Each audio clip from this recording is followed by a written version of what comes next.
If a customer comes in for a free Diag, don't they also think, well, they're going to have to sell me something? It's because they don't see any value in Diag. They actually see a value in an oil change. True. They don't see any value in a Diag because there's no parts involved. The following program features a bunch of doofuses talking about the automotive aftermarket. The stuff we or our guests may say do not necessarily reflect the beliefs of our peers, our sponsors, or any other associations we may have. There may be some spicy language in this show, so if you get your feelings hurt easily, you should probably just move along. So without further ado, it's time for Confessions of a Shop Owner with your host, Mike Allen. So, I've been recording for like 7 minutes through all of our technical difficulties and everything else. We're just going to record for 7 minutes? I have been recording for 7 minutes. He's got 7 minutes of B-roll, We had B-roll. We had the just static noise in the economic background. development people come through from North Carolina. They were really interested in learning more about Texas. I'm excited to see where that goes. Mm-hmm. That's going to be awesome for y'all. We'll see. I think not every state, but a lot of states have resources like that people don't even know about. And so they don't take advantage of it. Well, they do. Yeah. So, by the way, just President, I renewed my membership last week. El Presidente. Presidente, yes, sir. Yeah. For at least Presidente 45 more days. And El Jefe. El Jefe, ASTA a couple years ago. Thank you for renewing your membership, sir. I appreciate you. Yeah, sponsor that AS. The Hispanic version of the Jada Mechanic is El Jefe. Yeah. When's that coming out? Mechanico. Next week? I know. Oz wanted me to come down and do that. He's like, you should come down and do Mechanico. I'm like, what about the cartel? Don't have to worry about that? No. Call Oscar. He'll get you in the back door. I feel like Oscar and Oz, like if you're with them, you're completely safe. 100%. They know everybody. Because I know I had friends that went down and did so it's almost like the national, they call it the National Black Bass Championship, is always, for the last 2 years now, has been in Mexico. Right. Fished in there. And they go down and it's like literally they had to get approval from the cartel before they could go into the resort where they're fishing it on I call it Sugar Lake or Sugar Lake. That's over on the west coast in the mountains. Yeah. And it's like known to have some of the biggest, the best largemouth bass fishing on the continent, Well, that's because it's not overfished because you might get your head fucking cut off if you go there without permission. And they're there fishing the tilapia every day. Like they're pulling the tilapia, but some of the guys, the tilapia fishermen, will pull an 18, 19-pound largemouth bass out and just eat it because, they're selling their tilapia, but they'll eat the bass. So like when you hear like a sportsman go, you ate a what? You ate a 19-pound largemouth? Si, senor. Like, are you not supposed to eat them? Well, from a sportsman standpoint of like so the world record is 22 pounds, 4 ounces. So if you catch one that's 19, we all in our crazy mind are like, that fish is only like another couple years away from being a new world record. Yeah. The reality is that fish probably won't make it to 22. But we always are like, why don't you just eat a 9-pounder? Yeah. So what they're saying is you should take a picture with it and then throw it back? Yes, exactly. That's what you 100%. do all the time. Yes. Okay. You take pictures and you measure. That's why you got a measuring board. Measure it up. Take 3 or 4 or 5 pictures, get all your angles, and the taxidermist to build the fish accordingly. That's right. Yeah. Well, that's like paddle fishing up by me. Well, so you don't actually take taxidermied fish, or just like they're make believe. So they're now what we call graphite reproductions, which are airbrushed, essentially molded graphite. It used to be graphite, now it's plastics, and they're airbrushed by artists. Yep. And you give them your measurement, your fish. Give them 3 or 4 really good quality photographs. They can get right down to the distinguishing marks, the different shades of the scales, all that stuff. So like a world-class taxidermist, and you have a world record fish, how much do you pay to get that scale model toy fish made? So some of the muskie mounts that I've seen done up in Canada, they're probably $6,000-$7,000. How good are the artist is going to do it? Yeah, that's what you're looking for. And the guy that I know that everybody knows of, that's kind of like in the circle. If you have a fish that you need done now, you're 3 years before you get your fish. Yep. So I struggle with this. Who grows up thinking, you know what I want to be when I grow up? I want to be a fake fish maker. A fake fish maker. Yeah. That's called a taxidermist, but okay. Yeah. I mean, an artist? Yeah, he was an airbrush artist. Yeah. Right? Now, the other guys that like do still like a skin mount for a deer or something like that, that's a different skill set than what we're talking about with the fish thing. Yeah, but a lot of 100%. the fish thing now, like if you see the big mounted fish, they're not really, they were never, that's not the, that fish is probably still swimming somewhere. Some of the best lessons I've learned over the years don't come from a manual. They came from talking with other industry professionals who've been through the same struggles. That's kind of the premise of this show. That's what Tectonic 2026 is all about. Presented by Techmetric, it brings the industry together under one roof to share real stories, compare notes, connect with people who live and work the same life every day. If you're looking for honest conversations and a stronger community, you'll find it at Tectonic 2026. Tap the link in the show notes to learn more and grab early bird pricing while you still can. Look, here's the deal. I like to think that I'm pretty good at running an auto repair shop. It's what I've done for 20 plus years, but I'm not good at managing a marketing budget and all the different facets of a truly well-rounded marketing plan. There's mail, there's local advertising, there's website, there's Google AdWords, there's all the different things that go into that, and it's just not what I'm good at. So what I've chosen to do is to buy myself the time to focus on what I am good at while having someone else execute on all of those things at a way higher level than anything I could ever do. That's what turnkey auto marketing does for me.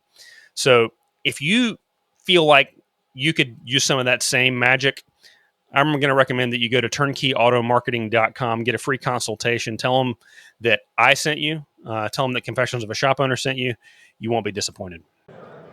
Because what we call skin mounts don't last. They have a definite lifespan. Because even everybody doesn't know, a skin mount exactly was still painted. It still had to be painted because as soon as you take it and remove all the organs and everything, everything's dead. It dies. Yeah. So it's still painted. So you see in the old lodges some thing hanging on the wall and it looks like 10,000 people smoked a cigarette underneath it and all that. It's because that's what happened. Whereas you see these ones that are airbrushed, they have a shelf life of forever. They last a long time. And that fish gets to go back and swim and create more fish and give somebody else a chance to catch. I don't know what I thought wall-mounted fish were, but that's not it. That's not it. What about you, man? Where are you on the wall-mounted fish opinion scale? Well, I've seen them both. The fake ones and the real ones. And the real ones usually are in bars. Yeah.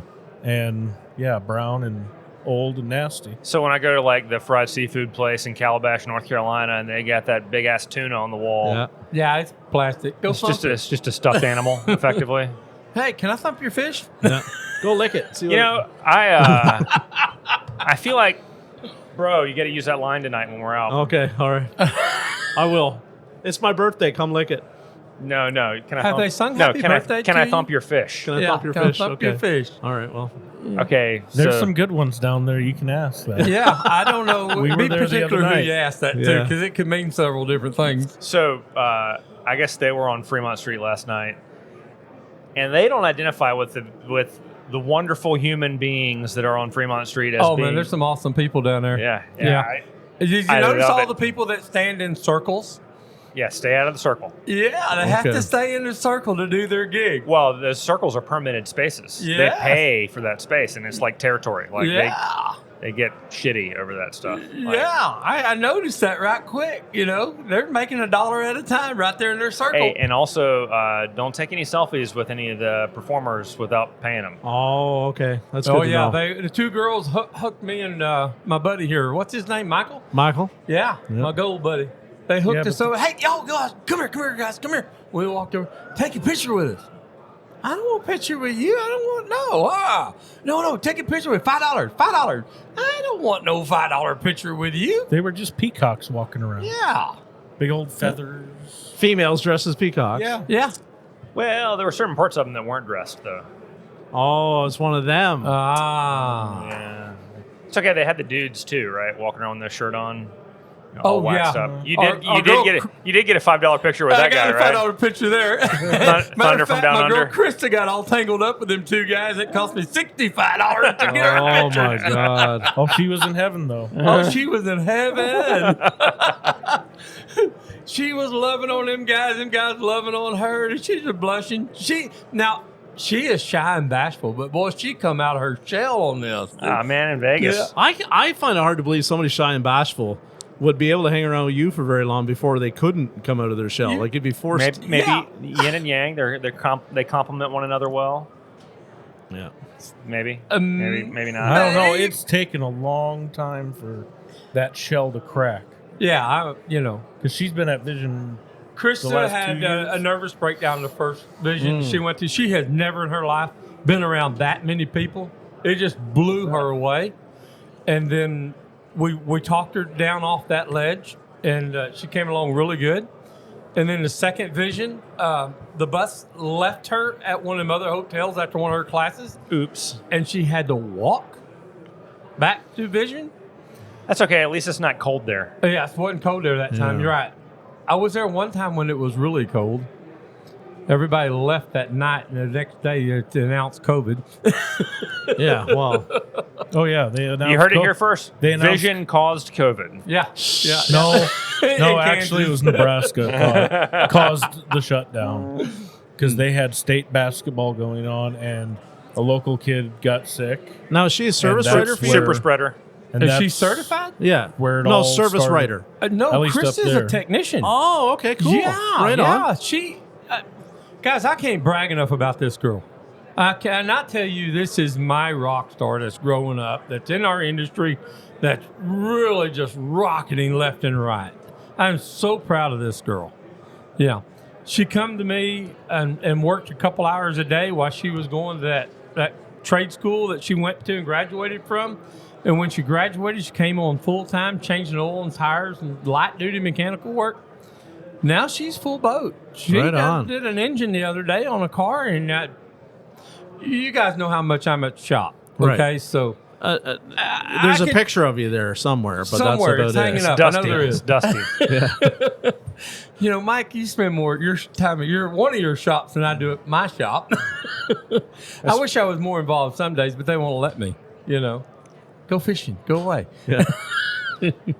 So I'm going to need you to talk a little less, Michael. Yeah, you're way okay. too out. I will calm down. Sorry. Meme Master General. Something like that. Yeah, I would say that a measurable percentage of the ridiculous pictures and images that we have shared on our podcast page have originated with you. Yes. If you're like me, you know there's always hidden revenue in missed maintenance sales or overlooked customer concerns. Detect Auto helps auto shops unlock that revenue by analyzing vehicle service histories, pinpointing maintenance recommendations, and equipping advisors to confidently address customer questions. It's easy. It integrates with your existing software, and your team will love it. Check out detectauto.com and see how your shop can stop guessing and start selling better service recommendations today. When I needed one for the sumo competition, Michael was my man to contact right away. I'm like, I need something that looks like a sumo competition between Mike and myself. And in, less 30 than an seconds. hour, he had something that was amazing. And I was like, that's some talent there. I think you should submit a class for ASTA Expo on creating troll content for social media. Troll content. Oh, what a class. We could do that class together. I can handle that. I I just want to know where my video I made for Tanika went. Which Because I one? never saw it posted anywhere. Video for Sanika. She shared a few videos with me that I think you made. Well, that was using probably- some AI videos. That was probably the Boom Boom Room one. That's the one I made for her. Oh, boom, boom. That's Like probably not. I think it like- was Ray's Boom Boom Room. That sounds familiar. I don't know. You're going to send it to me so that I can post it Yes. on the YouTube I'll video have with to this see if episode. I got it anymore. I cleared everything out of my phone. I got it somewhere. She's a hoot. So, serious question, real quick. Where do you guys stand on robots in the shop for parts delivery?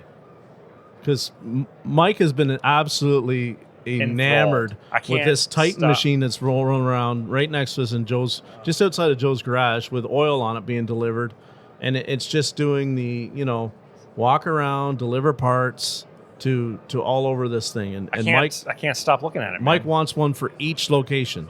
Now, I want one for the house. Well, Bring me a sandwich. yeah.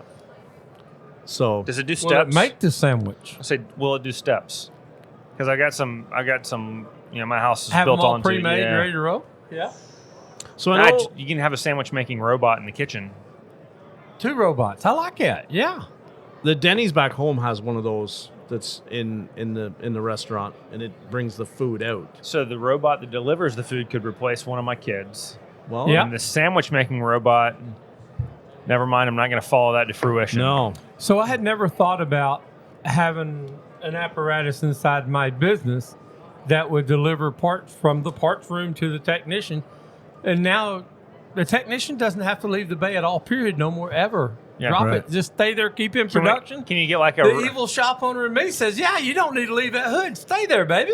And one of the robots can be equipped with a 5-gallon bucket and a toilet seat. Amen. So when they Yeah. need it, they just come over and they just Yeah, sit you right don't have there to while leave. they're working. Yeah. Shop Just makes get a- one of them shower loop things. And Boss sit makes down a and dollar, I make a dime. Yes. Cover you up. Yeah. Paint it with Company RFI paint, right? Yeah, paint it with the RFI paint so they don't. I kind of like the idea. I love I mean, it. when it's just me and my tech, I don't know, have to bring parts. He don't have to grab We parts. was over to the Hunter booth a minute ago, and Justin Allen was showing us the tire machine. Jessica Alba. Yeah, that guy. You know Yeah. him. Yeah, he's Yeah. kind of weird, bald headed, drives Yeah. a Saab. We know what we're talking Yeah, about, right? that's weird. Yeah, one of my best friends. So anyway, he's showing us an automatic tire changer, moving it off. Why can't we have one of them take the tires to the tire guy? Yeah, we get know. just a little bit bigger platform. Put 4 tires on it. 6. So when I was watching that machine, and I know we've had a similar machine in the dealer in The my Revolution. background. It's just push. I know a lot of guys still look at that and go, from a flat rate time, that's slow. yeah, You know, I think that's what they look at that, and I think that's one of the big obstacles of that machine is they look at it and they go, well, yeah, it's non-touch, and they're doing a really deep offset, big, wide rim, right?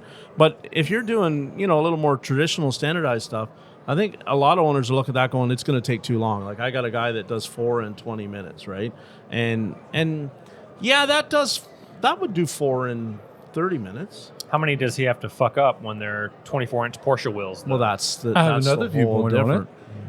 If you're giving away free diagnosis, you need to speed up and keep everything flowing just as good as you can. Well, I mean, It's got Have to make it up somewhere else, right? Yeah. Hey, so what is worse for the industry and what cheapens the industry more? $19 oil changes or free Diag?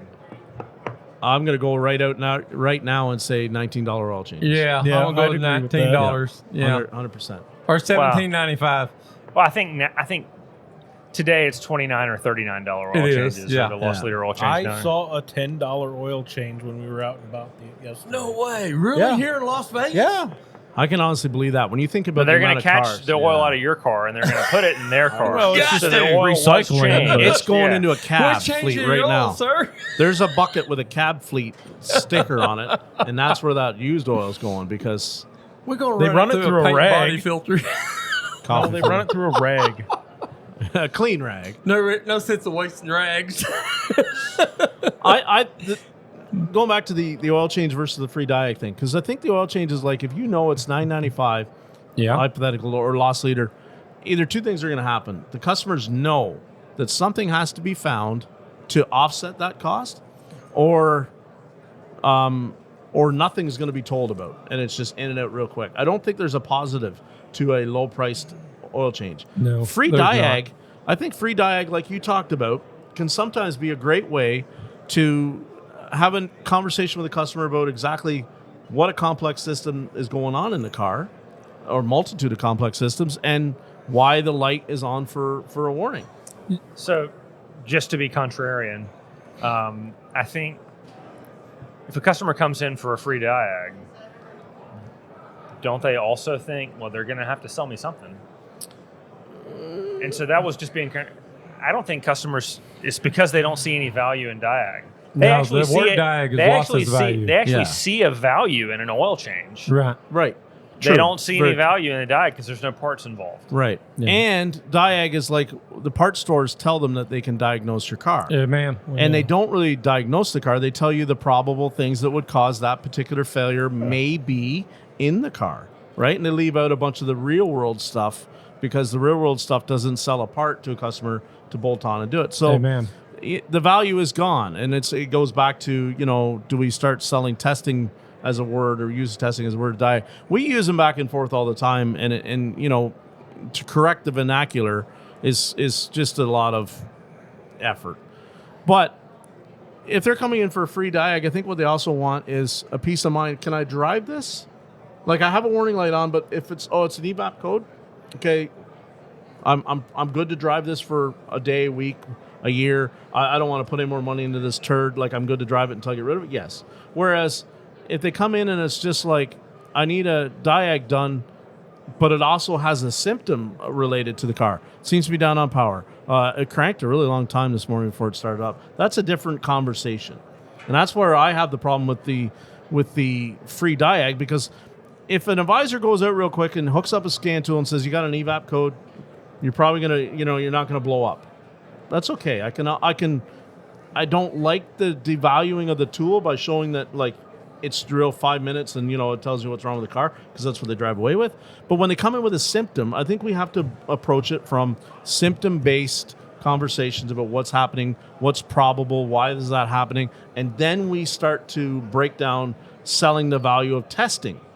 Well, I think what you're talking about is proper information gathering, proper discovery conversations. Yeah, well, and that has nothing to do with what the customer pays for the testing. No. Right? And but your discovery conversation is so important. Education and information happens either way, right? And so my take is, like, if you need to grow car count, the easiest way to grow car count is a loss leader. Yep. So a loss leader oil change is super fast, right? But they come in saying he's going to try to sell me something. They leave the house like giving themselves a pep talk. Say no to the air filter. Say no to the air filter. Say no to the air filter, because they know they're going to get shown a dirty air filter. Whereas, so they have their walls up and they're fighting to say no, right? Whereas a free Diag, they have a problem that they know needs to be fixed. And I know that they need more than just a fucking oil change. Amen. Yeah. And so they have their walls up because they've been told, we can get you in next Thursday, or they've been told it'll be $196 just to look at it, or whatever. And so you've already taken those defensive walls down, and you're just being helpful. You're just finding a solution for them with low pressure. So I think of the known effective loss leaders, I think free Diag is far more effective than a cheap oil change. Because it already has no value. Yeah, and you just opened my eyes up to that. I just realized that. But is allowed. Holy shit, John Firm's going free Diag. Yeah. But here's why I have to interject. If we make it more commonplace that it's free, can we ever get it back in being able to sell the value of it by, I want to charge for the expertise, the tooling that it takes to be able to offer it to them as free? Well, so Keith Perkins is right over our shoulder. Yeah. They're teaching right now. And I'm sure that every time he sees me across the room, he wants to, punch me in the face. Oh, no. He ain't that violent. No. No, I'm not going to say that he's going to punch me in the face. I just think in his mind, he's already killed me 3 times today. It's because he's built an incredibly successful business off of diagnostic prowess, right? And so what I'm talking about, from a very reductive standpoint, is giving away his lifeblood, right? Yeah. But I'm all not the saying time he spent in class. If somebody comes in with a 15-year-old 7 Series that has 45 codes and 7 different modules, they're not getting that for free, right? Are you going to work on it? 15 years old? Well, so we have a rule of 25 years old, but a 15-year-old 7 Series probably not going to work on it. It's just. There's a line somewhere in the sand we got to draw. So Dutch Silverstein told this story years and years and years ago, so I have to credit him with it. But it's, if the customer comes in, the third owner 5 Series, third owner 7 Series comes in, you say, no, that's okay. You don't want me to work on the car. And I said, what are you talking about? You don't want me to work on the car? I just got a great deal. I've wanted one of these forever. I got a killer good deal on this thing. It's just got a warning light on it. I said, well, here's what's going to happen, Mr. Customer. You're going to bring it in, and you've got this warning indicator on. I'm going to figure out exactly what you need for that. We're going to have a conversation about what it needs and the cost involved, and you're going to be happy to give me $3,000 to fix that problem, because it's still a great deal on that car that you've wanted forever. Yeah. And then in 3 weeks, you're going to be back with a different light on. Maybe the same light, but different problem. and it's going to be another $3,000, and you're going to feel kind of some way about that. But, in for a penny, in for a pound, and you're going to spend that $3,000. And now it's not really that good a deal, but it's still your dream car. And then a month after that, you're going to come back in with another one, and it's going to have another $3,000, $5,000, $7,000 need. And then you're going to mouth off at me about how every time you come in, it's $3,000. Then I'm going to tell you to get fucked. I've been down that road. So let me save you this hassle and just tell you, no, we don't want to work on your car. Right? I think what Dutch said, he didn't say get fucked. What Dutch said was, and then I'm going to grab you around the collar and pull you across this counter, and we're going to have a different conversation. That's what Dutch said. My buddy Dutch. And I 100% believe that he would do that. So I've been down that road. I understand that. And So- that's why we put a 15-year limit on shit. Michael, how would you handle that? He has 20-year-old shit. I took a 91 Camry in the other day. Needing. well, it's a Camry, though. It's Yeah. a Camry. It's not a 750. Needs a mass Yeah. airflow sensor. Well, that seems pretty straightforward. Yeah, I've been to his pretty shop. I know what's in his backyard. easy. We have a lot of all sorts of stuff. How old's the Oddball Buick stuff. you drive? What? The Buick you drive, how old is that's it? an 03. Yeah. Granny. But see, it's Trinity. rust free though, right? Pretty much. Yeah. It's a little starting down in the quarter, but it's only got like 90. It's a little some sweet thousand one owner miles. by Grandma. Yeah, those are great cars. Grandma cars. It's been to church on Sunday and the That's hairdresser right. on Wednesday. Yeah. The Then newest thing I own is an 07. Can you still get an OE MAF for that No. Camry? No. So you're going aftermarket. No, Just World spit on Pack has nothing. Norman, baby. I just got through making a video with Cardone, Norman. baby. Oh, did you? Same. I need to go by and see It, Lester. Yeah. Yeah, Lester's over It's kicking one it of around. 15 in Napa's world. Aside from that, nobody showed anything. One was in Sacramento. The other were down in Dallas. Yeah, right At there by me. the manufacturer. So Another guy with a lot of gold. It probably should. owns It's it. supposed to be here tomorrow, so we'll see. What is with the bling? Did y'all find that somewhere while you're in town, or Well, did we're y'all come down with at that? Fremont, Yeah. doing the Fremont Street with your Nice. people. I You know, love- and there was I one love saying, my people hey, at y'all Fremont. need this. I said, why would we need it? And the guy said, well, Mike Allen said you needed it. So, by George, we bought them. Evil shop You know, owner. the money, evil baby. shop owners got all What the did gold. you do on Fremont Street to have such a reputation I think precede the question you should be asking yourself is, what haven't I done on Yeah, Fremont Street? that's Oh, my true. gosh. Hey, it's me, Mike's kid. Want to tell us your wild shop stories? Or maybe you just think my dad's totally wrong. Call us at 704-CONFESS and leave a message. You can tell us we're awesome, or you can tell us we're idiots. We're cool either way. That's 704-CONFESS. Just don't make it too weird. Yeah. Well, I think we need to do the zip lining down Fremont Street tonight. Krista did that. The laying down version is longer Mm-hmm. versus the sitting down is a half a ride. Yeah, that's pretty cool, I guess. No. Yeah. Super Jeff. They got a I'm- deal for your fat belly to hang out. You ain't got to worry about it. I'm not ziplining Fremont Street, thank you. I'm going to walk Fremont Street and look at people. Oh, I mean, but you can look down on them. No, I don't want Yeah. to. I mean, I love looking down on people. No, I don't Yeah, want from that angle, you'll be able to su- really you, look you get to down. be super judgmental. You're like, Yes. ah, look at you fools. No. Come on, man. You survived the side-by-sides with me. That You was can- pretty cool. Yeah. Yeah. No. The side by side? We went, No, we we went- went and tried to break somebody's rental side-by-side in the desert last night. Oh, that was Don't cool. ever, Last night don't during the ever dark? lend him a vehicle. Don't ever lend him a vehicle. Well, If it's kind of like, when I loaned to Eric Merchant my razor. Oh. I mean, I got pictures of it buried. Buried. And then the next freaking, we will show up here to do the Mars conference for the Institute, and he bought him a dang Can-Am. I mean, And he ain't let me drive it yet. once you drive one of those things, I mean, you want one. Oh, you're They're hooked. so I much hooked him fun. so bad. Oh my god. Yeah, he bought him a trailer and a Can-Am in Ogden, Utah at Mars because he rode the razor. Then him and Brian Walker went out in Moab and went playing out there right after Moab Mars. is amazing. That's Yeah. what I was, He's telling me about- last summer yeah. I took my son out there. We spent 3 days in Moab. We flew into Phoenix and we followed the Colorado River all the way up to the headwaters in Rocky Mountain National Park, doing different national parks along the way. But we spent 3 days in Moab, and one day was all on side by side, How sweet. riding out into the LaSalle's and everything else. It was amazing. So, anyway, neither here nor there. I was working at Mars conference, so I couldn't get off and go with them because my wife went with me to that conference. But if she hadn't have gone with me, my plane would have been 4 or 5 days later. So, Michael, at your shop, do you handle a lot of the Diag that comes in? Some, Some? yeah. If it's more in depth. But I have one tech, so Okay. he does everything. That one tech name is Ben, by the way. Yeah, Ben's a it's hell of a Ben. guy. And do you guys kind of... has been here this week or No. no? Back at the shop? So to have the 90... Was it a 91 Camry? Yep. That's a regular customer? New customer. New customer. First Wow. time seeing the car. Wow. How'd they find you? Yeah, that's a good question. Should have asked them. I mean, Out of My discovery 750 people, conversation he's the only shop. failed. That's kind of going back to the oil change thing. I was at the coffee shop, and one of the teachers asked me, how much do you charge for an oil change? Well, I probably scared her because it's, 100, 120, somewhere in there.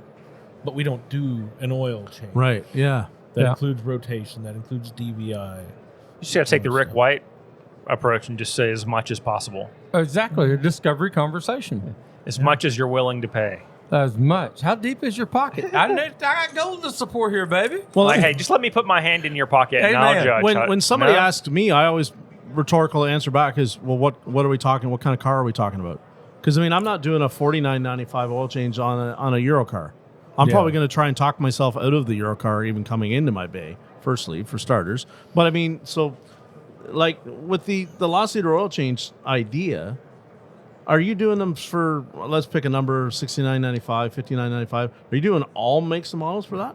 No. So our current loss leader oil change is, I want to say and it's not even really much of a loss leader anymore. It's $69.95 for domestic and Asian non-luxury, and it's $89.95 for luxury or Euro.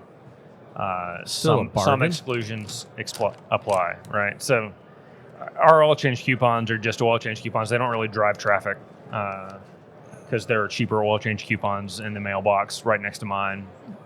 So Keith, the repeat customer repeating. yeah. So it's more.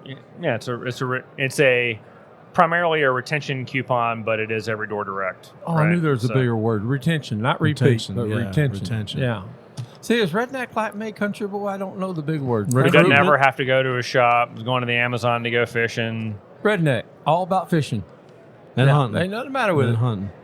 And if you catch a really big fish when you're fishing, Plastic. you take pictures, you throw it back, and you have somebody paint a scale model of your fish. Yes, yes. You're catching on. I'm proud of you. You So- keep teaching me the big words, I'll teach you fishing. John, that's so fucking weird. I'm not gonna lie. That's really. What do you think you should do with a fish? You should eat it? Yes. Okay, Eyeballs so and all. you realize that sometimes the bigger they get, the worse they taste? And at Nah, I some, don't know that. well, it's true. It's true. It is. Oh, Yeah. A lot of the older ones taste gamey. But Them like big catfish they catch out of the yeah. lakes, the 60 pounders, you don't eat that crap. No, It's that nasty. tastes like a boot, man. tastes like a what? A boot. A boot. I thought you said a boob. I was like, well, I mean, But how the way I say about, that's what it tastes like. nice. But and it's the thing, like going back to the fishing thing for a second, it's become very uncool to even talk about harvesting some certain species of fish Yep. as a food source. Muskie, I can't remember the last time anybody's even admitted having one die when they caught it, because they're such an esteemed species that they're to be released because they're the alpha predator in the waters in the species. They're not. There's nothing else that feeds on them. They're not big enough to be fed on. They are the alpha. So, and when you get them in the trophy size, they're old fish. They're 20, 25, 30-year-old fish. A 50-inch muskie, which is the trophy one up where I'm from, that's a 30-year-old fish. There's some people wanting to pull them out of the water. That's right. Everything gets done in the water. Yeah. And they are so they used to call them fish of 1,000 casts. They're not quite 1,000. The first time I ever went out, I think I was 100 casts in. I had one on the line.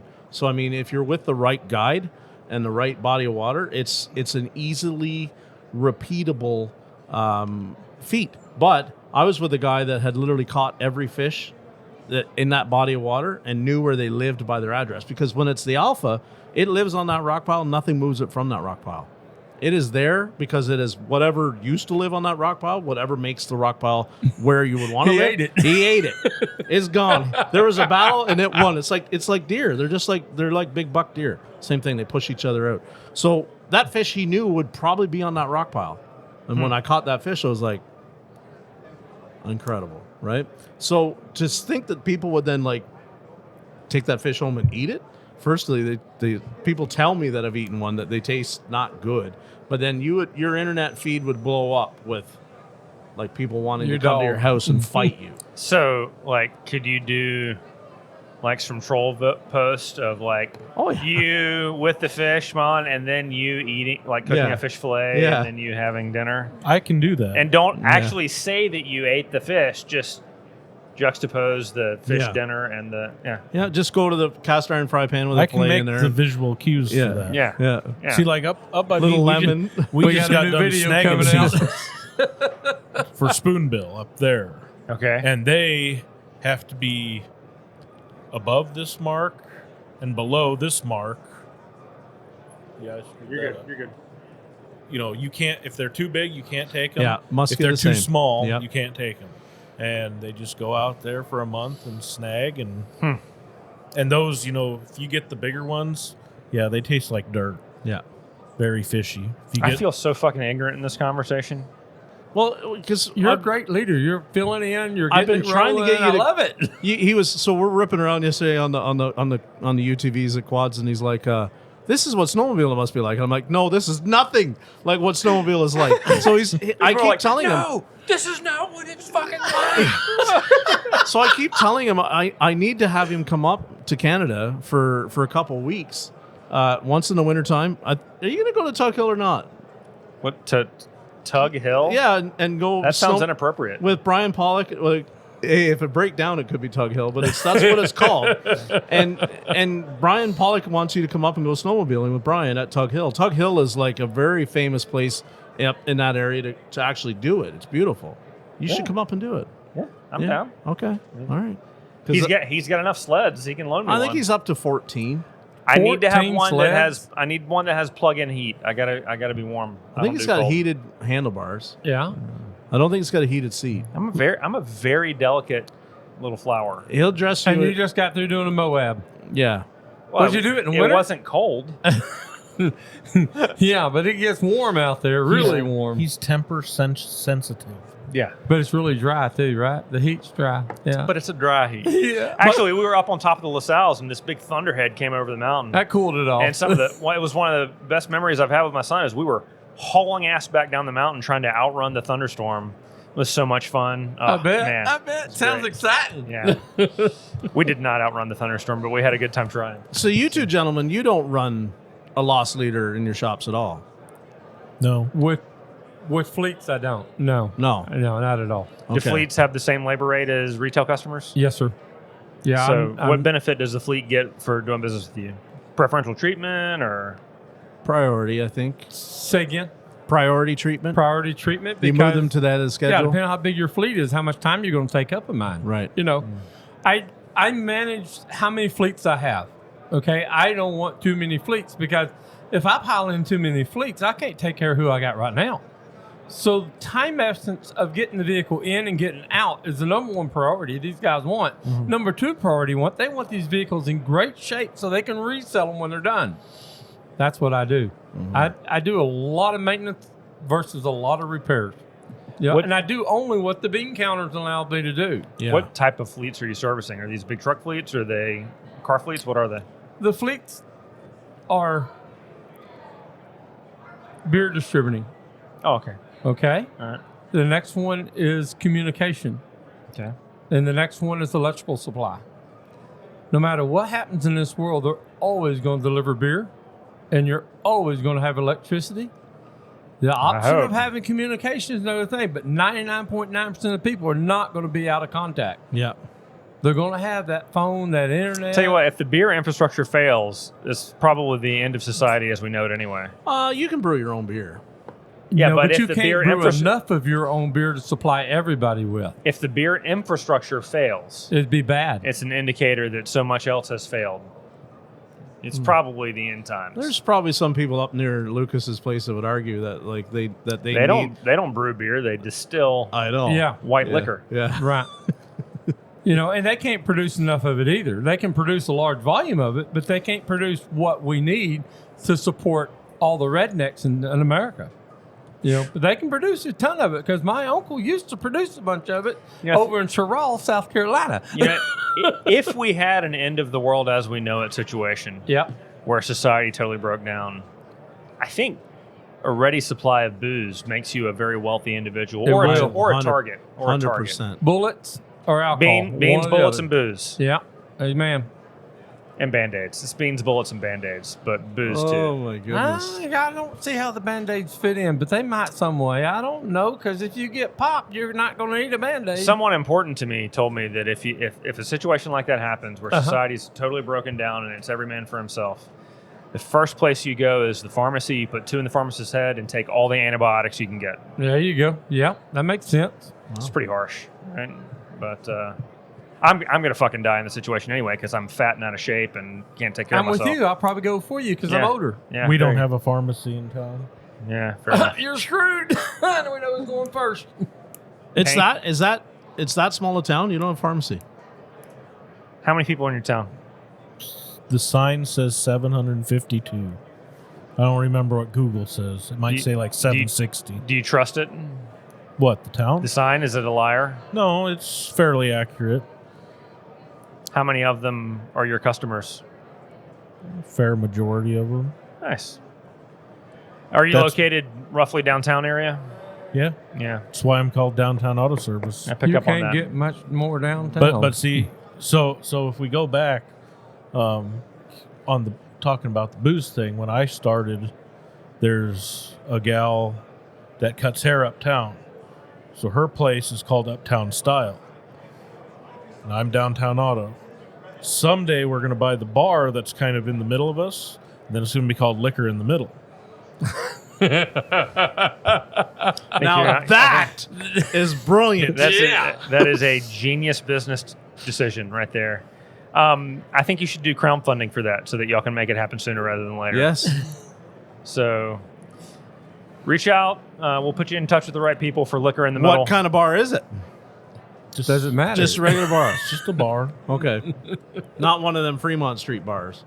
No, This is Crofton, Nebraska. I don't think that's a market. It's an appropriate market for that type of bar. Okay. Liquor in the Middle? It's always an appropriate market for that. But Uptown Salon, Downtown Automotive, Liquor in the Middle. Liquor in the Middle. It's profound. Well, don't call it a salon around him because he thinks that word says saloon. Hey, wait. Will you guys do me a favor? Can we sing Happy Birthday to Jeff? I want to. Jeff. I asked him earlier and he ignored me. What is today? The 4th? Today's the 4th. Yeah. I turned 40 in 10 days. There you go. I turned 50 what are you this getting morning. me for my birthday, Dad? I've got a special gift for you. Oh, sweet. A real special gift. Has something to do with in the middle. Oh. There you It'll go. be a case with somebody jumping He's out. buying you a bar. Yes. Can I come to the grand opening party? Yeah. Amen. That would Amen. be phenomenal. Actually, my dad had a bar for like 20 years. I feel like having a bar It would was be a not- great way to turn something that you love into something that you hate. So the town his bar was in was a town of, right now the sign says 74. So if you get like banned from that bar, you can't just sneak in. Oh, no. Back then, there were 3 bars in that town. Well, And it's still, what was the population then? Less or more? Maybe 100. It wasn't Less that big. or 100 more. Is it just where the gas station and the fire department is for the farms in the area, or what is it? Oh, no. My grandma lived there. My aunt and uncle lived there. They've got a big, elevator there now. Back then, Is it just like fucking cornfields as far as the eye can see in every direction? soybeans, too. Oh, yeah. But there's a lot of corn this year. I drove across Nebraska for like a week one day. My it was condolences. Yeah. Yeah. It takes a week so like one day. one of the coolest bars I've ever been to is in Niobrara, Nebraska. Niobrara. Niobrara, right on the river there. Yeah, that's just and I like guess 30 miles. It's big hunting and fishing down Oh, there yeah. too, right? Yeah. I bet that the fish on the wall there was probably not painted, Probably not. but it was like the local I kids. know you're poking at us. The local kids would walk in. I was there for like 3 or 4 days or With something for a fish? motorcycle event. No, they would walk in and they would get food or drink or whatever from the sundries, and they would walk behind the cashier's counter and just write in the notebook what they got and their name, and out the door they went. Because there was one lady, she worked the cash register and the kitchen, and if you were a local, you just you got your gas, You did knew the whatever you program. did, because it was gas and grocery and bar and restaurant and everything, and it was. Credit book. I guess they'd settle up every month. My grandfather used to have a credit book That like was that. the good old days. Well, see, I that- remember doing that when I was a kid growing up. That's where everybody in our group, yells at me about, letting vehicles go and not getting them paid for right away. And I go to the grocery store and sign the electronic thing, and at the end of the month, I pay my grocery bill. So I called him up one day last week. What are you doing? He says, well, I'm closing out some invoices where people paid me. I said, you mean everybody come in and paid you in one day? He said, oh, no, this is like a month worth of invoice they finally paid me on. But see, I can see how that can work in a small town because Well, a gas, Everybody knows a gas each other. station or a restaurant is different because you get gas every week, you get food every day. You don't get a timing chain every month or Or a every set day. of tires. Yeah, but But- even at that, it's getting to the point where it's not sustainable from a cash flow standpoint. Yeah, because it's not $10 and $12; it's Because $1,200. We've got 2 gas stations in town, and one of them don't even have gas right now because people didn't pay charge, his bill. and then they don't pay the bill. Farmer in Jones time. didn't pay his bill. Everybody didn't pay their bills. Or they're spending it elsewhere, and now I got to pay for gas. We don't have the money for that. I know people that spend their money elsewhere. so so I got to ask this because is there a lot of kickback then if you were to put your toe on the hard line and say, I'm sorry, I can't do that anymore? Would you get a lot of immediate? There's going to be some bucking going on there. But in the same token, it's like you don't go to Walmart and walk out without paying. well, that's what I was going to say. So there's no Walmart in this town. no. What if you just put a wall of shame up in your lobby and hear the people that haven't paid? Well, so that's usually like what the bars do is, because it gets real similar there. It's like, oh, here's your, have your tab, and then all of a sudden you get the big sign behind the bar, Cash person them. B, person A, And person I C. can remember. Do not start tab. I can remember Cash walking only. into the Yep. local Cash convenience only. store as a kid and seeing, before I knew what it meant, and seeing checks Bad checks nailed on the wall. yeah. nailed to the wall, and you'd be reading the names on it. It's like, okay, that's a neighbor of mine. Shit, and I didn't know what it meant. And then my grandfather explained it to me that's a bounce check. Yeah. Well, what's a bounce check? That's when somebody wrote a check and they go, oh, well, what's the sense in hanging it up there? To shame them. So now they never come back into that store. Or they come and pay their fucking bill. Amen. They Yeah. come Well, and it's pay like- their bill. It's like I have had to leave for fire calls, and we, being in a small town, I'm, on the fire department, the community foundation, the community club, which is kind of the chamber. But, most of the meetings, a lot of times, where are we going to meet? Well, we meet at the bar because we need got somewhere enough big chairs. enough to get everybody. For 700 people. But I've had to run out of them on a fire call, and I've got food. I had eaten while we were having our meeting, and when I get back, either the bar closed or I'm not going to stop in there at this point. But the difference But is I go the next you're day going to and- pay your bill. Yeah, Right. Go in the next day and settle up. Go ahead. Accounts, you give accounts to your really good customers. And a lot of times they have small businesses. And, it's to help them out because, they're a small business owner too, and they get it and you get it. And the problem is that, like 90% of small businesses fail. Amen. And they're not planning to fuck you. Amen. No. They don't There's never want that to. intention. But when it comes down to it, are they getting groceries or are they paying the bill? They're getting groceries. They're going to take care of them kids. And over a long enough time frame, it almost always ends and you're going to get burned. Mm-hmm. And once you start having to call 1, 2, 3 months in a row, once they're at 45 days, they're at 60 days. You it's know time, the rule. It's time to cut it off, Yep. right? But when you and the fear is, if I cut them off, they're never going to pay their remaining balance. Well, they ain't gonna pay it to begin with. Correct. Because the balance starts creeping up, and they'll come in. They'll pay $1,000. Don't make a first And then payment to your they'll- vendors and see what happens. Well, they'll pay $1,000, and then they'll get $1,500 of service, and they'll pay $1,000, and they'll get $1,200 of service. You know. never gets even. Well, and that's where I got was, it's like, okay, I'm going back, to like March, and finally get it paid up. And, my fear is not doing, not taking in that next, service job for them, because God, if I tell them they have to pay this, they're just going to quit coming to me. And then what killed me was he come in, paid his bill, and then I've seen 2 of his vehicles at another shop. And it's like, I just carried you for 6 months. He's embarrassed, and maybe they're giving him credit, And he needs it. It's like, And I'm the type I'd go and get the parts out of the car. That's me. I'd go hook onto it with a tow truck and drag it back and get the parts out of it. Drag it on home. So Yeah. I rent the front of my building out to a lumber yard or lumber company, hardware store, whatever you want to say it. And the previous owner of that business, they were, had it for many years. But I was talking to him about it one time, and he's like, "Oh yeah, I had somebody didn't pay me for the lumber on a deck that they put on their house. I went over with a forklift, ripped it off, and took it back." Yeah. And I'm like, man, that would be nice. That would be so therapeutic. Just get a bulldozer, just get a killdozer, and just go drive over their car. I'm going to buttle this, but 38 years of being in an automotive repair business, if I chose to give somebody credit and they didn't pay me back, I might make one phone call to say, how you doing, what's going on? But I've learned not to chase the back money. Keep looking forward, keep going forward. Yeah. I would never go to somebody's house and drag that son of a gun back to the shop and say, pay me. If I take that effort and put it to that kind of harshness, why don't I just reverse that effort to a positive flow and make more bling? Well, so you could also say, look at it as a very small price to pay to never have that person in your life again. Amen. Amen. I've loaned a lot of $100 bills out to people just so they go away. Is that all it's going to cost? Hey, Yeah, man, I'm in. you promise you're going to pay me back in a Yeah, week, right? promise. Okay, here you go.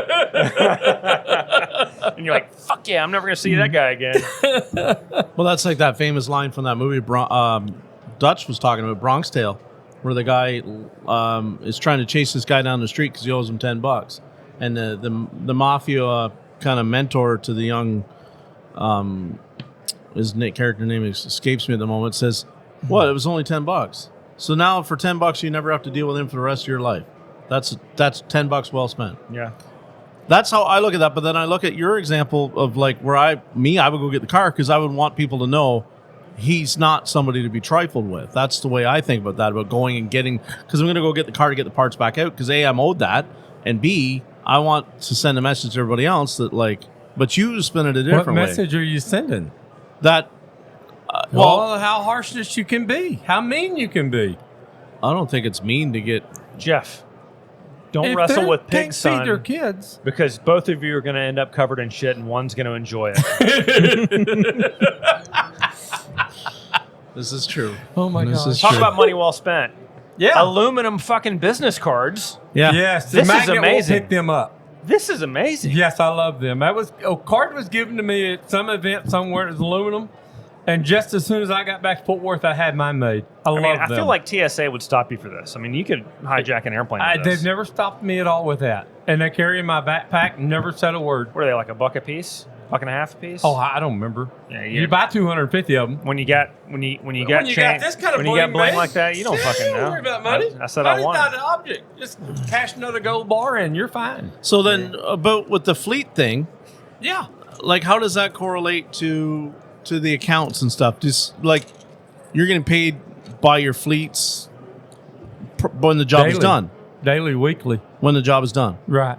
You, Yeah, do you the keep only- a card on file or what? Yes. Some. Yes, you do have a card on file. Some of my bigger fleets have a 90-day account. Okay. You know, 90 but days of course is a lot. that is because you're dealing with such a large company.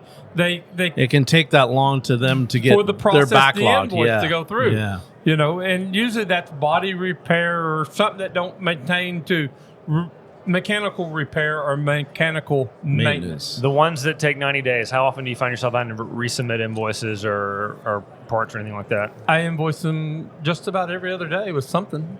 But you don't have to resubmit. Like it I comes don't- in, the no, money no, comes no. in 90 days. Yeah, 90 days after I bill that final invoice, after I bill it, 90 days I'll have a check or it'll be deposited straight in the account. Checks the thing of the past. Everything's straight deposit. So your biggest fleet account, Yeah. what percentage of your business does it make up? What percentage of my business is what? It's made Does it up by make- that one customer. 30%. Yeah. Ooh, that's scary. It can be scary. Really can. Yeah. Yeah. I've always been scared of big fleet accounts because I'm like, if I get so dependent on them that it could cut my throat if somebody came and snatched them. So being in the fleet business, the best way I know how to describe it is you have that girlfriend that you really do date and you sleep with and you're hunkered down with her all the time. But you got them other girls that you're constantly giving flowers and candy to and you're telling them how pretty they are. But you're not taking them to dinner. But you're not doing nothing else but that. Yeah. You're just you're not courting them. You're just being friendly. friendly. Yeah. So when your main purpose such a tire bad fails example. you grab your spare tire, put it on the car, and you keep on going. Yeah. I love that. That's You so know, good. that's the fleet business. It takes that because you're going to lose the fleet. The fleet's going to go Yeah. away. You heard it here first. John Firm You has know? always got a side piece ready to go. You always got to have He's that always side working the. piece He's ready. always working the bench. So You're sending them these little aluminum business aluminum cards. business cards. Yeah. Send them nice emails, maybe some, Take taste them out donuts. fishing. Yeah, take them you out know? fishing. Don't let them actually eat the fish they catch. Yeah. You know, stuff like that. You just got to constantly give them attention, tell them how pretty they are. So I live on a little public drinking water reservoir, and there's a dude who parks on the side of the road on my property 6 days a week. He parks on the side of the road on my property. He's fishing for dinner, right? Uh-huh. And so should I go down when I get home and be like, bro, you should put those back and we'll just take some pictures and we'll. So he's on your own property. Yeah, I don't care. He crosses your property to get to the water? Yeah, he's shore. Yeah, you he's can shore control fishing. whatever he does at that point. Oh no! I'm just. Should I educate him that he shouldn't actually take those fish and eat them? Yeah, No, you no, should, no. yeah, You should be go charging. down there You and should be disturb charging him. for accessing your water. Yeah, disturb him while he's fishing. Go down there and say, hey, you know you can't fish here? I'm gonna put the clock on. Yeah. Yeah, everybody else does. You might as well too. Now here's Wait. Yeah. Yeah. Tell him that I get the first 3 fish. And- No, Yes, here's the exactly. beauty of this. And like up where I am, water access means that I can and we this happens a lot, right? Especially in tournaments. Bass live under people's docks. They hate to hear this, but this is the reality, right? Some of the best fish I've ever caught have been off someone's dock. Yeah. Because docks are shade, docks break up a current, docks are. It's just where fish like to be. Primary spot. So, I can come along the water access and I can fish your dock. Hours. Now, some fishermen screw it up for others in the sense that, if they throw their jig in there and they catch the dock, break the line off, they don't bother and try to go get the jig. And then what happens is somebody going to pull the dock out at the end of the season, they might put their hand on that jig and they get impaled, and they don't want. So that's what the negative thing about fishermen is, right? Now, some people though, they don't care, and I've never broke off on somebody's dock. If I do, I go over and get it. I'm not losing it. I'll go get it because I don't want them to. But they'll come along, and as soon as they see me, they'll tell you, don't fish the dock. I'll tell you right now, if you're listening and you're one of them people who have waterfront and you tell somebody don't fish your dock, I will fish your dock even if I know there's no fish there. Yeah. So- I will be there all day long. And I will just for tell you. everybody else that it is an awesome dock. Yeah. And they will come and fish your Yeah, dock. you'll have more You're better people. to not say anything at all. So the boat, so the water I live on is like a public water reservoir, but it doesn't have any power boats, right? So it's all shore fishing. You're not supposed to shore fish. Nobody polices it, whatever. My brother lives on a big water lake in South Carolina, and this lake has flooding problems. And so water will be up to the foundation in his backyard. He's got a long, wide backyard. And so when it's flooding, It's not unusual for him to get up on a morning and walk out onto his back deck, and there's somebody 10 feet from his back deck fishing in his yard because it's covered with water. Because it's 2 feet of water. That's right. Yeah. And he's just like, "What's up, guys? You catch anything?" Yeah. Y'all want a beer? It's best to be friendly. Don't be a dummy. I mean, and that's what, like, I have this one lady where I used to love fishing her dock because, like, the one point she watched me and I caught 3 really good ones right off her dock. And then, like, I mean, I have been back there now and I put those fish back, but somebody else came along and kept them and ate them. So the fish aren't there no more. I have not caught a fish off her dock in 3 years. I still always fish her dock. Oh, is there a reason? Yeah, because if, like, I'm hoping, and I haven't Because seen. she's always tanning. Yeah, no. She's a seasoned old coot, and she will come down and she'd come down and cuss us out, and now we make it a point that I don't know, maybe she passed on, but we still fish her dock just out of respect for the memory of the good times we had fishing her dock. I love that. Yeah, because it's just like we're not there to damage anything or hurt anything, but we know what our rights are, and where our rights are, we can I've fish her dock. somebody. I know my rights. Yeah. Well, it's like up by me. It's all Corps of Engineer ground. Okay. Yeah. But then there's some private developments that have right up to the water. And I know back in high school, one of the developments had a dock out in the water, so you'd swim out, and that's just where we hung out. And you'd get, Iowa's right next door, and they had a lot of houses, and you'd get the Iowegians there. That's our dock. You can't be here. It's like, come make us leave. Yeah. You want it private? Put a gate up. They haven't put a gate up yet. There was a big tournament up. It was on the St. Lawrence out of Waddington, New York, about 6 years ago. And one of the, again, New York State, one of them on the dock was telling the angler, you can't fish there. And he's politely, saying, I'm well within my rights to fish here, and I'm not going to damage your property and whatnot, but I'm going to continue. Well, and then he says, well, you should go down and fish down his dock. It's always a better dock. And now he says the angler, actually, I can't receive information like that from you because it's a rule violation. So please stifle the conversation because you're going to put me in infraction of the rules. The guy keeps right on going. Well, finally, the old boy down John's way says, like, buddy, F off. I'm going to fish your dock. And then it became a situation of like, oh, yeah, no, you're not. Well, a lot of those guys have their sidearm when they're fishing, and you never know. You have to protect yourself that from eased a the fish. conversation immediately, right there and then there. And that landowner was charged with harassment of a recreational angler. So That'll do that. yeah. So I got to tell you guys, in the short but storied history of Confessions of a Shop Owner podcast, I've never had this much fishing conversation. For an automotive show. It's pretty cool. But you didn't realize how big of a fisherman you had on your podcast either, did you? How much knowledge we carried. Tell me more about liquor in the middle. No, I'm sorry. Thanks, guys. I'm not a fisherman. Hey, thanks so much for watching our video today. If you enjoyed this content and you'd like to see some more, you can click right here. And it would be really helpful for me if you thought that this level of mediocrity is something that could help your other friends that were shop owners or in the industry. You can click right here and subscribe. You can even set up notifications if you want. I'd love to have you on the channel.